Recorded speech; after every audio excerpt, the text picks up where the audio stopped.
go get your tennis shoes and lace them up. Just start there. I'm all about baby steps. Start there. And then that's one step closer to walking out the door and walking down the block and getting your body moving. And it just doesn't matter if you're not an exerciser or whatever. We have to start with the body. I call it body work. What are we eating, drinking? How are we moving our body? How are we deep breathing? That's a big one. And how are we sleeping? So whether it's physical or in the mental, emotional area like that, or, relationships, all those areas are key and in a spot where you can take a step. Hello, friends. Kate Champion here, your host. Happy New Year. And yes, fair warning, this is going to be a longer intro. So take a moment and just relax and listen. I've got a lot I want to share with you. You may have noticed a pause in some of the episodes lately, and I wanted to take a moment to share a little bit about my thoughts and where we're heading. Over the past several weeks, kind of months really, I've intentionally been stepping back and to reflect, recharge, and reconnect with my purpose. Not just the why behind the show, but the why behind all of it. The books, the business, my work, my life, what comes next. It's been a lot of reflection. And like many of you I've been hearing from, I'm also wrestling with all the noise of the world right now. Social media, these endless news cycles, a constant pull on our energy and attention. It just all started to feel really overwhelming. I love questions. I think they're really powerful. And during this break, especially as we moved into the new year, I find myself asking some important ones. How do I want to show up? What feels aligned? What feels light? And what is my role in all this? One thing became really clear. I do not want to add to the heaviness or contribute to the noise. That feels so important to me. And one of the bigger questions that I kept coming back to was, how do I stay true to my values and to you, my listeners, without slipping into what I call the me grab for attention, or producing an endless stream of senseless sound bites? I really don't want to do that. I'm not going to do that.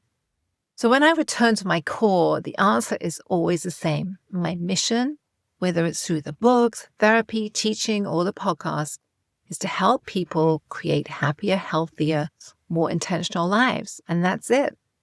And because time is one of our greatest resources, I really want to honor your time with things that truly matter. Behind the scenes, my creative energy has been working overtime.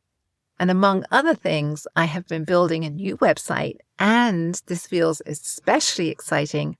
I'm creating a magazine called the Living Big Mindfully magazine. The Living Big Mindfully magazine is a seasonal digital guide, and it features reflections, nature-based practices, thoughtful resources, and guidance for the season ahead. And again, it's all designed to support people to live longer, stronger, more intentional lives. And it pairs beautifully with the podcast, and I truly can't wait to share it with you. So the first issue will be coming out in the spring, so you can request your copy at livingbigmindfully.com. So here's where we're heading with the podcast. Instead of releasing episodes week by week, we are moving to a more intentional format. Sometimes that may look like a 2-part series, or it could be a mini season where we actually take a deeper dive into subjects. Other times it may be a single episode that feels especially useful and aligned. We're starting the year with a 2-part series focused on aging better, a subject that's very close to my heart. And today you'll hear from Allison Davis. She's a naturopath and an author of the best-selling book, 60 is a Good Start. Allison helps us reimagine aging and embrace midlife and rediscover purpose. In part 2, you'll hear Dr. Betsy Greenleaf. She is a triple board certified physician who shares her pro-aging approach to vibrant living. She busts myths and she offers practical, empowering wisdom. I've also put together an Aging Better Toolkit you can download, filled with simple micro practices you can gently weave into your everyday life. You can request that at Living Big Mindfully or message me through the Living Big Mindfully Facebook page. As the paradigm around aging continues to shift, I want you to have tools that reframe what's possible, especially later in life. Together, I'm excited. The podcast and the magazine are meant to feel like a breath of fresh air, useful, restorative, grounding, kind of like a hike in the woods or walk along the beach, where your mind and body feel stronger, more balanced, and peaceful. After more than 70 episodes and listeners in nearly 50 countries, which is beyond everything I could ever imagine, I am deeply grateful and excited to step into the new year and this new chapter with you. Thank you for listening, for sharing, for being part of this community. And if an episode resonates with you, please share it with a friend or reach out and let me know what is landing for you. And remember to request your copy of the Living Big Mindfully magazine. As I'll be spending more time on the creative things and less time on social media, the best way to stay connected and receive new episode updates and all the fun things, the guides, resources, and more is to sign up for Reflections and Intentions, again at livingbigmindfully.com. I promise no spam and you can unsubscribe at any time. This podcast is part of my mission to help you live a stronger, longer, more intentional life. Remember, your time, energy, and health are your most valuable resources, so please protect and treasure them. So here's to a happy, healthy, peaceful 2026. And now let's get on with the show by welcoming Allison.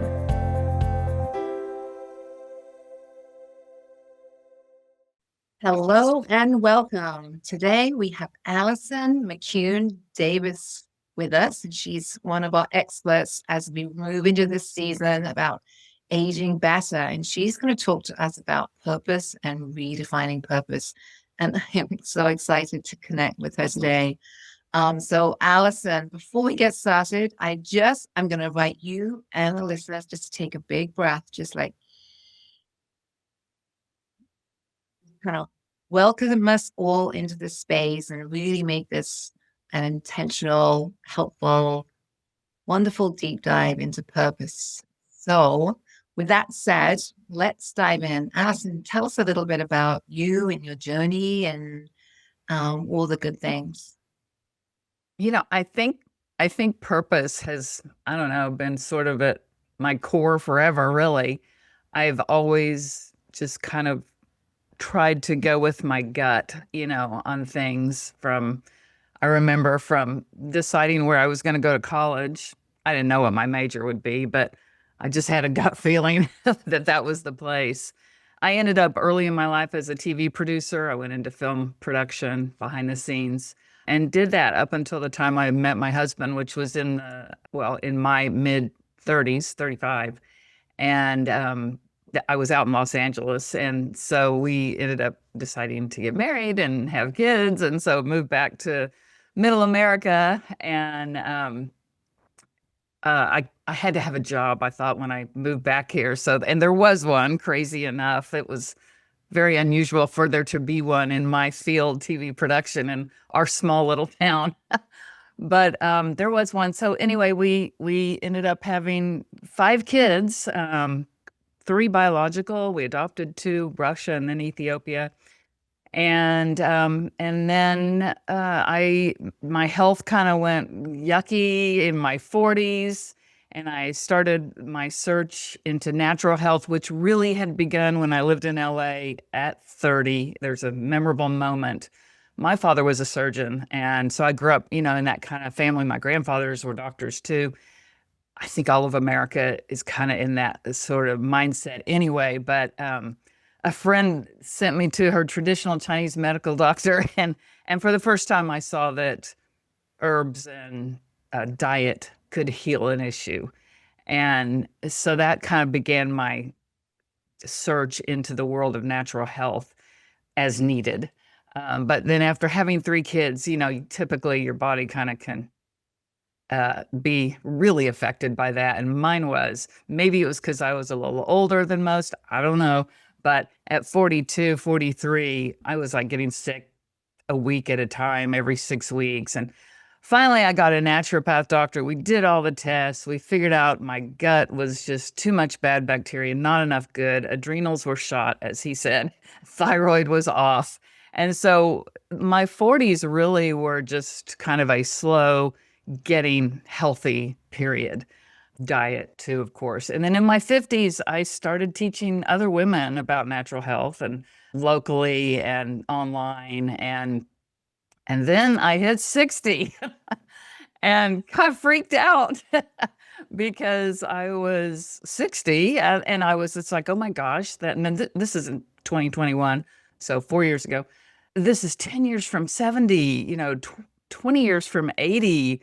What in the world? How did that happen? It was a real shock. And I'd been, teaching other women these things, which was my favorite thing to do. I love talking about these subjects, but I was restless at the same time. So freaked out that I turned 60 and I was restless. I was like, I needed a change in my purpose and my kids my older 3 were out of the house. My younger 2 were very independent. My life had really changed, from what it had been the prior 2 decades to now all of a sudden, like I had a little more margin in my brain, a little more white space to think about, oh, what do I want to do? What should I be doing? Am I doing what I'm supposed to be doing? Like, why was I even brought to this earth? What's my purpose right now? And it had changed over the years. And now I just was in this restless mode, which I think is very common I'm just going to talk about women, probably men too, but for women in midlife. And, I know so many others have spent, several exhausting decades raising the kids, the greatest thing we'll ever do. And the most exhausting thing we'll ever do, physically, mentally, everything, or in a career, like totally in a career for 2 or 3 decades. And then all of a sudden you're just like, what is this what I'm supposed to still be doing? I just think we go through this transformation at this point. And so I thought, and I was thinking, I need something I can wake up and be excited about, sink my teeth into. And I meant something that was going to like take me the next 5 to 10 years, not just like right now, but just something like things were shifting. I could just feel it, but I didn't know what it was. And so I ended up thinking, I think I'm going to have to say yes to some things that pop up that, are going to lead me to the thing. They may not be the thing I'm looking for, but like one step leads to another, leads to another, leads to another. And then all of a sudden you're there. You're like, oh my gosh, this is what I'm going to do. So it was right after my 60th birthday. I was scrolling on Facebook and I came across this guy named Jesse Itzler. And he's the husband of the woman that did Spanx, Sarah Blakely. Oh, And yeah. he's a big entrepreneur too, but he had sold this calendar, and I love a good calendar. So, it had a Facebook group with it. And so I get in his Facebook group. Well, his big thing is he thinks everyone should have a misogi. So a misogi is a life-changing word is a Japanese word for a life-changing event. And it can be anything, it can be, but the whole point is, you remember what was my misogi in 2021, 2022, 2023. Like these are big things. So, and that's not too much to ask, I don't think, so it could be hike up a certain mountain or hill. It could be do a podcast. It could be write a book. It could be repair a relationship, lose some weight. It could be anything, whatever it is for you. That's a big thing, maybe kind of hard, significant in some way. So I'm in this Facebook group. I don't know what my misogi is going to be, but I like that idea. And so I don't know anybody in the group. It's all ages. It's male and female, just this group of people. And so I'm just reading what people are saying, not really saying anything, and this group of people were just really living life. And, little by little, they're like, okay, here's what my misogi is going to be, and everybody's just it was a neat group to watch. And so finally, 3 to 4 months later, it was March, I remember. I hadn't decided what my misogi was going to be yet. And so this girl pops up on there and she says, "Hey, I'm going to do 75 hard starting tomorrow. Does anyone want to do it with me?" And I was like, "Oh my gosh, I heard of it 4 months prior. I listened to the podcast about it, and I thought there's no way I can do that. It's a big challenge for 75 days. It's hard. The whole thing is mental toughness. The guy that invented it's like muscular tattoos everywhere. I mean, I just was like, I'm not your target market. I just thought, no, I can't do that. Well, then, and I love this story because I think it has to do with mindset shift. 4 months later, this girl says this, and I'm like, I go back and listen to it again, and I thought, I think I can do this. I think I can arrange my life. You had to do 2 different exercises, one outside in the elements, a clean diet, a gallon of water. I mean, it was hard. And I thought, this can be my misogi, and I just turned 60, and I just got to do something. So I did it, and I was successful at it. Because if you mess one thing up, you start over. It's hardcore. Pretty brutal. Yeah. It was about mental toughness, and that was the other thing that caught me. I was just like, I want to be mentally tough. What does that mean? It's different for everybody, really, I'm sure. But, I think, well, first, let me just say, the only thing that changed was me looking at that Facebook group and seeing what people were saying. And I love that. I think that goes to that concept that we are the 5 people we hang out with. Now, whether that's literally people or what we're putting in our eyes and ears through podcasts or listening to and seeing, we're influenced. And we can think that we're not, but I think we are. Are we being uplifted? Are we being torn down? What is the influence? And so that was the only thing that changed. I really looked back at that and I was like, now, why did I feel differently 4 months later that I could do this than when I thought I could not do this? And so that was huge. And then I also did a mastermind with some other women. They were all ages. It was just it was online. I didn't know any of them. It was just like asking those deep questions, what am I doing with my life and all of that. And then it was that summer. It was actually on July 4th. I was doing a little breathing meditation that morning, and it just kind of hit me. I just thought, oh my gosh, I think I'm going to write a book. And of course, my brain was like, no, you're not. What are you talking about? It's all been said before. What could be new?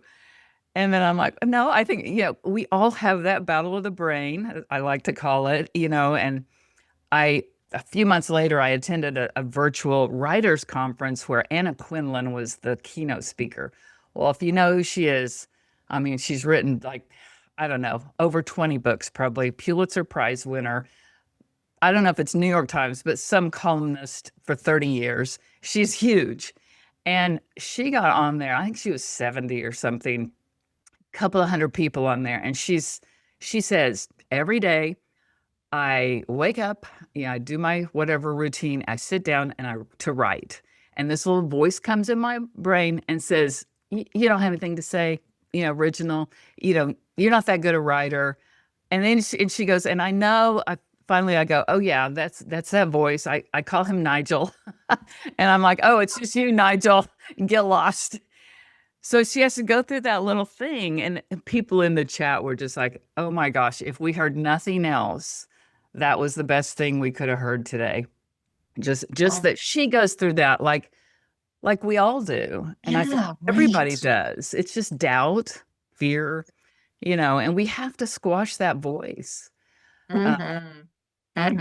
So I've gone on. Oh, yeah. So let's just take a pause a minute. Let's sure. Let's do.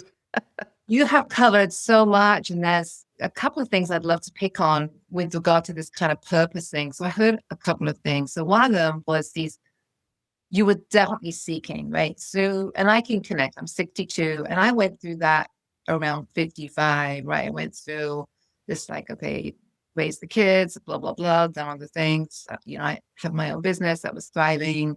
That's when I wrote my first book. I started to kind of do these longer backpacking trips and really getting into the outdoors and things I've wanted to do forever, but just haven't Yeah. had the time and the space. Right? Yes.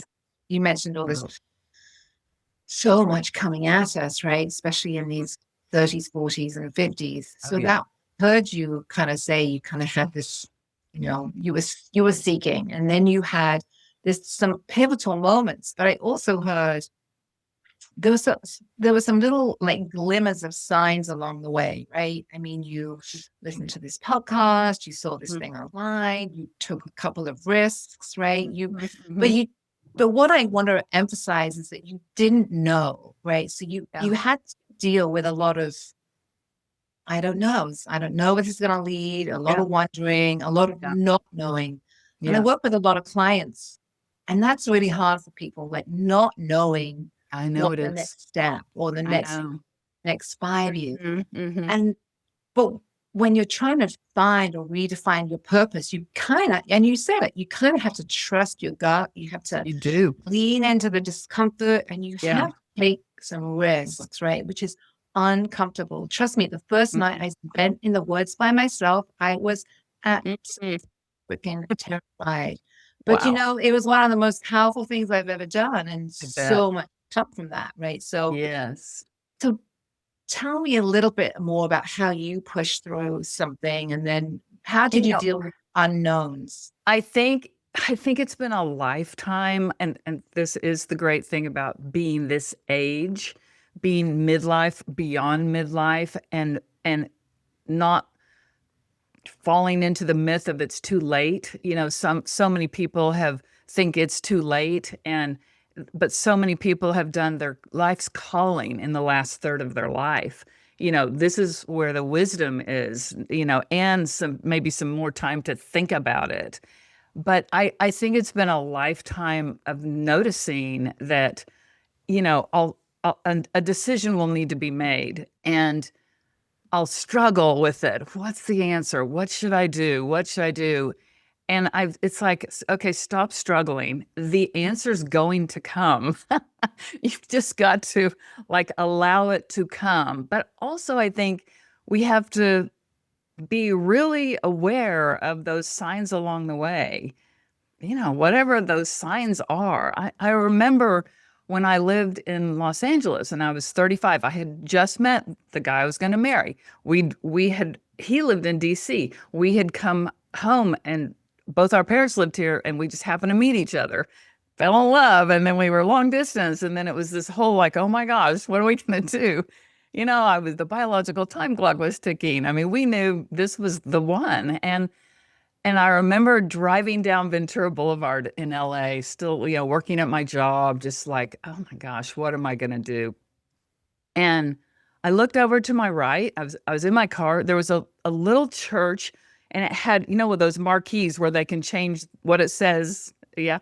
And so it said, this is a famous quote. I forget who it's by. A man travels the world in search of what he needs and returns home to find it. This is where I grew up. And I was just like, that was sort of the final sign. I mean, there were other ones prior to that for sure. But that was just okay, that's what I'm going to do.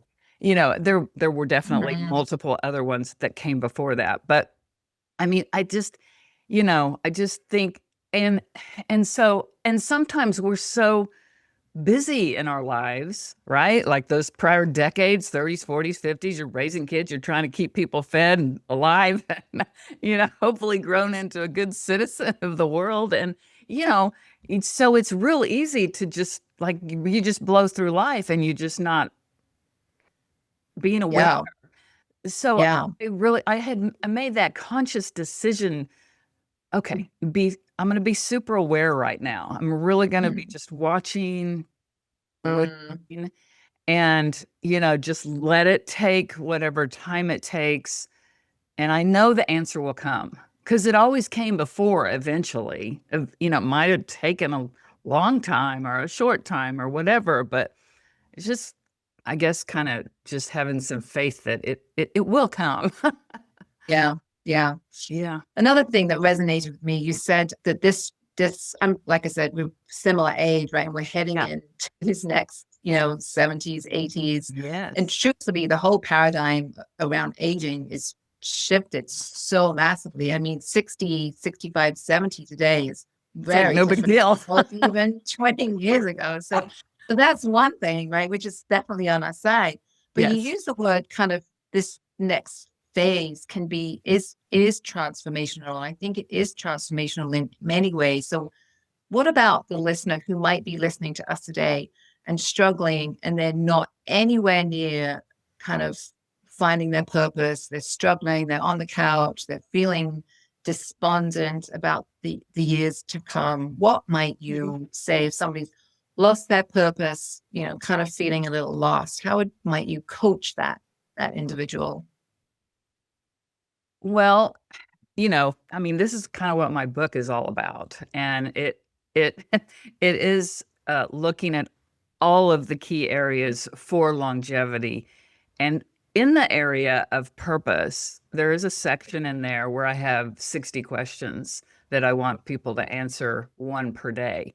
And that, I believe, is going to lead you to what your next purpose is, because it really does take some looking within and answering some questions, and just, but the opposite of depression is action. So if someone is depressed and just on the couch, and I mean, my first thing I want to say is, okay, go get your tennis shoes and lace them up. Just start there. I'm all about baby steps. Start there. And then that's one step closer to walking out the door and walking down the block and getting your body moving. And it just doesn't matter if you're not an exerciser or whatever. We have to start with the body. I call it body work. What are we eating, drinking? How are we moving our body? How are we deep breathing? That's a big one. And how are we sleeping? And, when we can start getting our physical body just kind of moving in the right direction, eating some good food, making sure we're drinking a lot of water. I mean, you got to always have it, with you. Yeah. Yeah, me too. Yeah, you too. Yeah. Oh, you're not gonna drink it if it's not with you.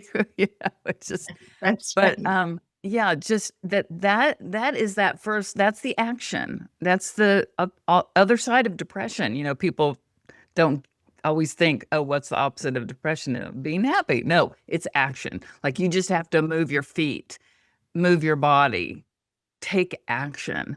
If you're in your house and let's say you're a widow, or you're divorced, or all your kids are gone, like, you're alone. And maybe on top of that, you're an introvert. And this is also part of what I'm asking in the book, is then you're the person that I want. The action you need to take is in relationships. Like, you have got to be the one to get the phone, call somebody, or text them to make the appointment. I'm not talking about just texting, to go to coffee with a girlfriend, or just somebody, or go to a group of, there's so many groups for every purpose out there, for every, gosh, whether they're games, or, in the spiritual area, or just, there's, trivia games, or whatever, there's so many different options out there. Volunteering, my gosh, when we can, that's a great action step to take when we're so consumed with our own stuff, that, like, if we just take the action to just, like, oh, go, like, help at the soup kitchen or whatever, there's a million volunteering opportunities, that makes us stop thinking about our stuff. It's some action. But so whether it's physical, or in the mental, emotional area like that, or relationships, I mean, all those areas are key, and in a spot where you can take a step. Yeah, I love that. That's some really great tips there. So, question: Can you, off the top of your head, give me an example of one or two of those questions in the book? You mentioned the 60 questions in 60 days. Yeah, I'll tell you one of my. The one of your favorites. Couple ones that always pop in my mind. One of them is the core value exercise. So, companies, you see companies, these are our core values, right? Like, these are our top 5 core values. And a lot of these came from, like, 10 years of going to conferences of, like, branding and marketing, And that really comes down to, who am I? And so I think personally, we need to know what are our 5 core values. And so that's a little process. And this exercise is in the book, but you could just go to Google and say, give me, the top 200 core value words, print them out, circle the ones that really apply to you. Those are the important things to you, not what society says should be important, but what is important to you. And then narrow those down to the top 10, and then narrow those down to the top 5. And identifying what your core values are. And because when we get to this point in life, I'm 64. I really don't want to do anything. I mean, time is the resource. Time's really our only resource. I don't want to spend any of that time on things that do not fall under my core values, right? There just isn't time for that. And so I think that exercise is huge. Another exercise I love is write down like the top, say, 10 to 15 main things you do in your life, just whatever they are. You could even have some main thoughts you have in there, but what are the top things you spend your time on in your life?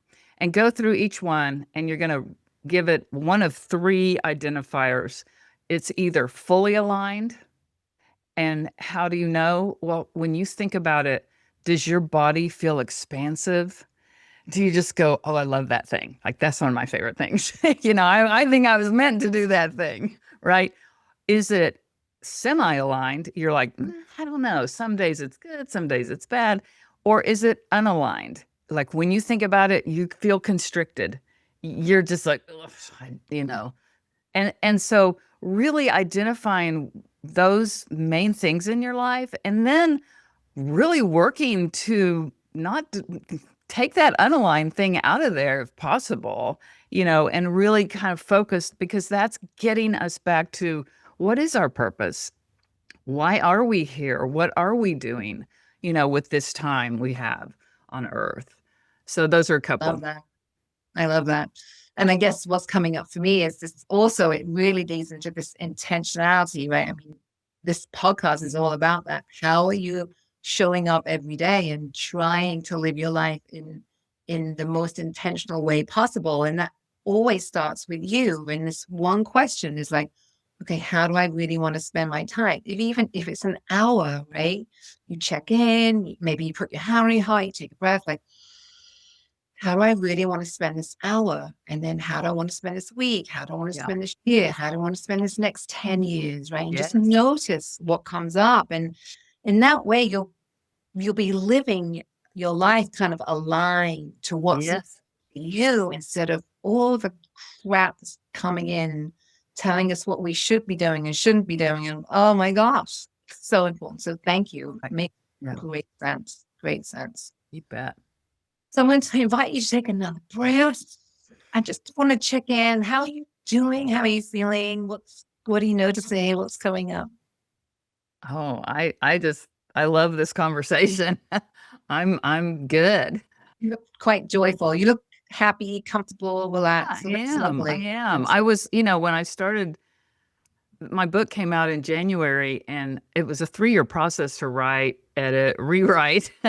And then I was like, okay, now this is the year of promotion, because books are a whole another world in that area than they used to be, say 20 or 30 years ago. The publisher did all that.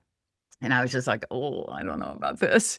But oh my gosh, it's been incredible to have to meet people like you, and then to have a conversation about like my favorite subjects.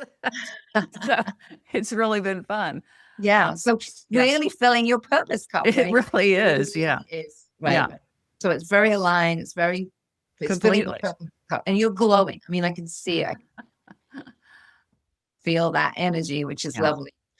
So question, what are you struggling with today? Right? Just give us an example, because, might appear we all have perfect lives, but we don't. My life is messy. We don't. We certainly don't. Your life is messy too. Yeah. Give me an example of something that you're struggling with, and then how are you caring for yourself through that struggle? Well, it's funny you ask. So it's a physical issue.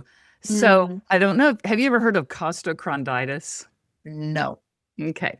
Well, this popped up for me about, let me think here. I mean, I think it was, I don't know, it's probably 12, 15 years ago. And it happens, it's an injury. It initiates with an injury. And so it's inflammation of the costal cartilage between the sternum and the ribs. And it feels like a heart attack.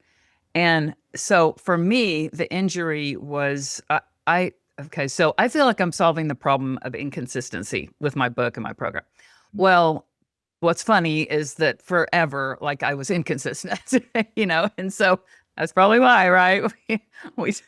And I would just be all intense about something and do things, all in, and then I would just not.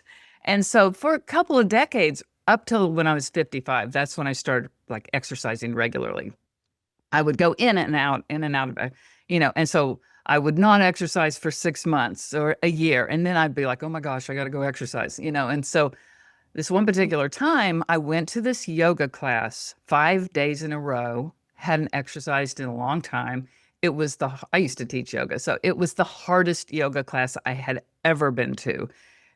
I think this bodybuilder was teaching it, and it was just, oh my gosh, I'll never forget it. I've never been to one since that was that hard, but I did it. I did the whole thing, and at the end of that, like that Friday night, all of a sudden, I felt like I was having a heart attack.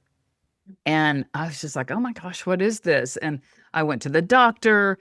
My heart was fine. And so once you have it, apparently it will flare up again here and there, blah, blah, blah.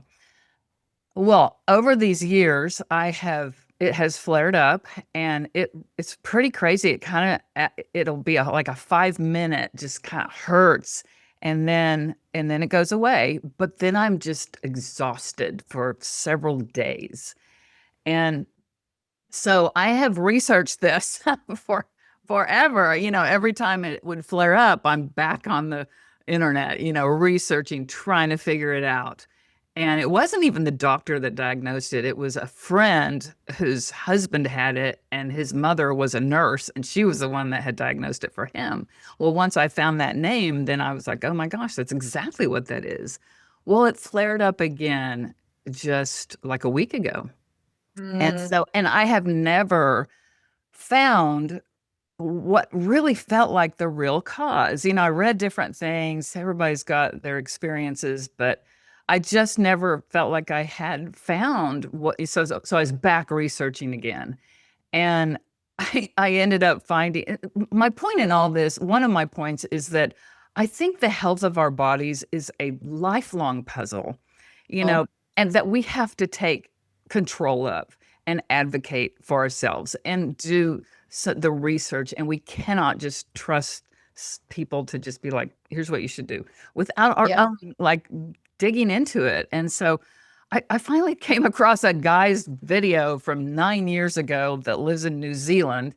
He's a physiotherapist, and he's explaining what's going on, and it was fascinating.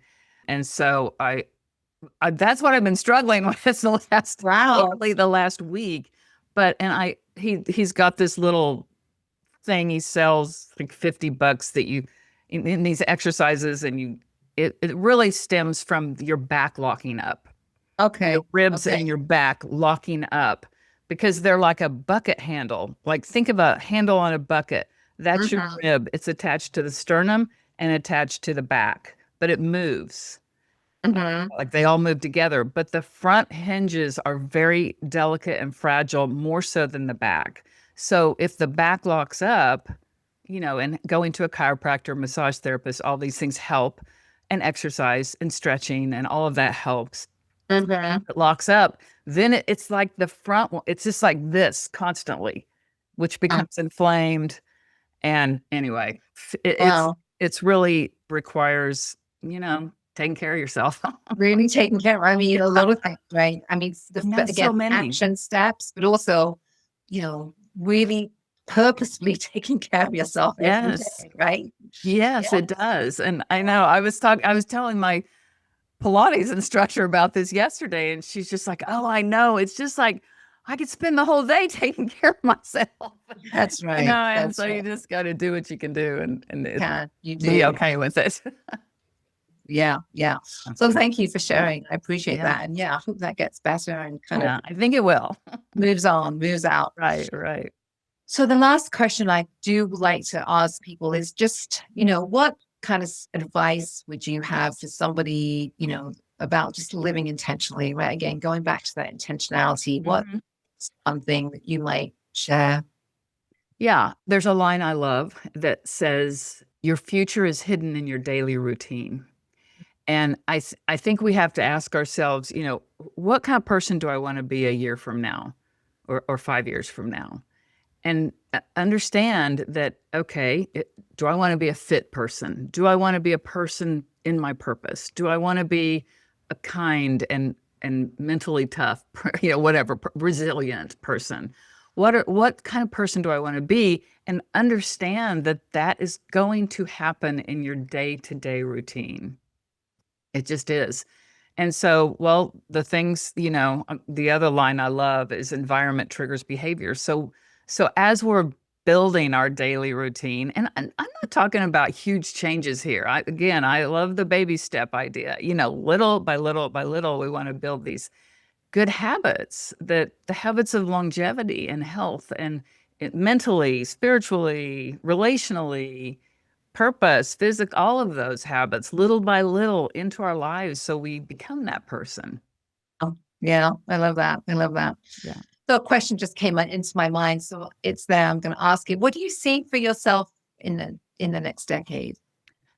Such a good question, because right now we've just done the beta test for a group program for this book. The book leads to what I call the 60-day dare, because it's at least 60 days to build a habit. And when I say a habit, what I mean is long-term memory. So on the nerve cells in the brain, we can see that formation of long-term memory, which becomes a habit. And it's at least 60 days. So there's a planner. I mean, that was, my skills as a TV producer and as a homeschool mom required like planning.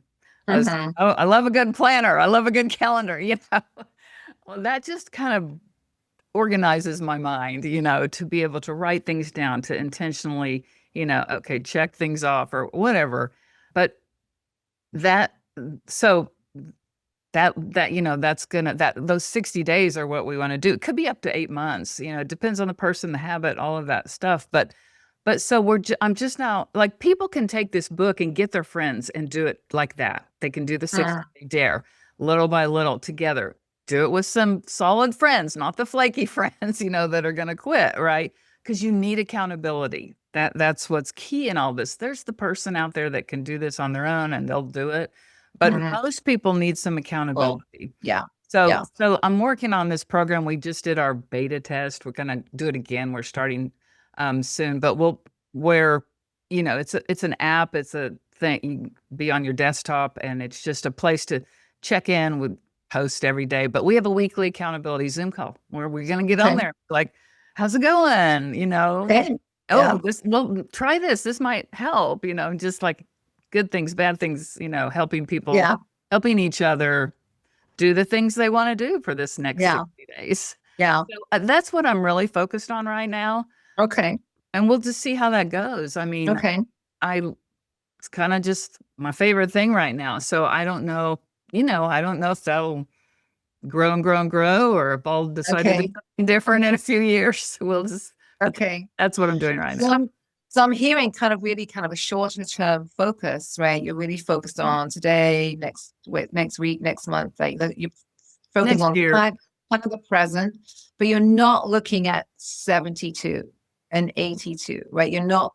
Well, no, not really. I mean, I was really, at that 60, when I hit 60, I was saying to myself, what am I going to do for the next 5 to 10 years? That's really what my question was. And I think I'm in the middle of that. Got it. When I was in my 50s, and it was at 50 that I was like, I'm going to teach women. I've been on this road of natural health. I think I want to teach women now. I got my traditional naturopath certification in that time. That was my thing in my 50s. And it really wasn't until the end of my 50s, maybe it was like 58, 59, that I started getting restless again and started just like thinking, okay, I need something shifting. Yeah. So I don't feel that right now. So I'm not worried about that right now. But maybe at 68, I'll be like, or who knows, wait and see.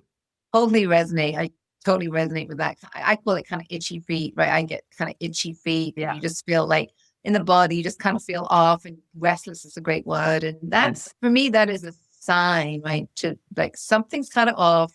Yeah. Maybe something to look at, take some time for reflection, get out, get into the woods, go for a hike, really do some internal kind of, what am I doing? How do I want to spend my time? What are my values, right? Et cetera, et cetera. Mm-hmm. I trust that you'll come up with something, right? People. Oh yeah, something will come in. Something will happen. Yeah. You just trust that it's coming. Keep your eyes open. Yeah, but then it's up to you, right? It's up to you to then take the risk and action steps. That's right. Such an important point today about these actions. Yes, it is. You have to take those steps. Yeah. Yeah. It's a comfort thing. We all want to be comfortable, and that makes us uncomfortable. And I remember somebody said, get comfortable being uncomfortable. I love that. It's like, okay, can be a little scary, but yeah. That feels like a great place to wrap up today. So if people are interested, curious about you and your work, where can they find you? Probably the best place to go would be my website, AllisonMcCuneDavis.com, my whole name, and then /links. And that will take you to a lot of links, but where you can get the book, the planner, where you can join our community. There's some videos there of what it's all, me going through it in detail. There's a free download there of my favorite supplements and practices I use to keep my immune system boosted. So that's kind of got everything there. But I'm on Instagram and Facebook, same name. Fantastic. And of course, I will put all those links in the show notes when this goes out. And again, I just thank you so much for your time. It's just been lovely. Thank you. It's been wonderful. To connect with you. And we'll see you on the other side. Sounds good. Thank you. One final thing. As I step away from social media and move toward a more intentional way of creating and sharing, my website has become the best place to stay connected. At livingbigmindfully.com, you can sign up for my Reflections and Intentions newsletter, download the free Aging Better Toolkit, and explore the Living Big Mindfully magazine. This is all part of my mission to support and inspire you to live longer, stronger, and more intentionally. And remember, you and what you're doing does matter. Thank you so much for spending your valuable time with me today on the Living Big Mindfully podcast. Until next time, take care.